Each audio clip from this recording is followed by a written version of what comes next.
नेपाल खत्तम भन्छन् सबै, तर खत्तम नेपाल होइन, खत्तम चाहिँ के हो त? उहाँ बुबाले भन्दै गरेको यो कुरा ओहो साँच्चै क्या मन पर्यो भने एकैछिन सुनौ है त। मेरो आँखाले नेपाल खत्तम भएकै देख्दिन। नेपालमा भएका साधन स्रोत यथेष्ट छन्, सम्भावनाहरू धेरै छन्, तर खत्तम को?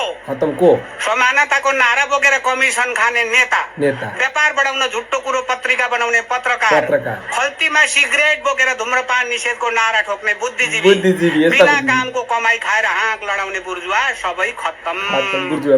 बन्दुक पड्काएर सत्ता चलाउने सरकार, आफ्नो मन्त्रालय सम्हाल्ने मन्त्रै नजानेको मन्त्री, समस्या सुल्झाउन भन्दा बल्झाउन जोड दिने नेता, लक्ष्यविहीन बाटोमा आँखा नहेरी टाप खोल्ने कार्यकर्ता, सबै खत्तम।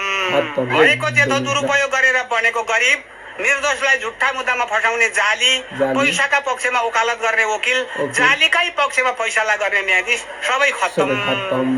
यस्ता खत्तमहरूले देश बिगारेका छन्। यस्ता खत्तमहरूले देश बिगारेका छन्, तर देश खत्तम होइन, व्यक्ति खत्तम भएकाले गर्दा देश खत्तम भनिराखेको छ। उहाँ बुवाले भनेको यो कुरा चाहिँ एकदमै 100% जायज लाग्यो है। तपाईहरुलाई चाहिँ कस्तो लाग्यो? आफ्नो राय कमेन्टमा राख्नु होला।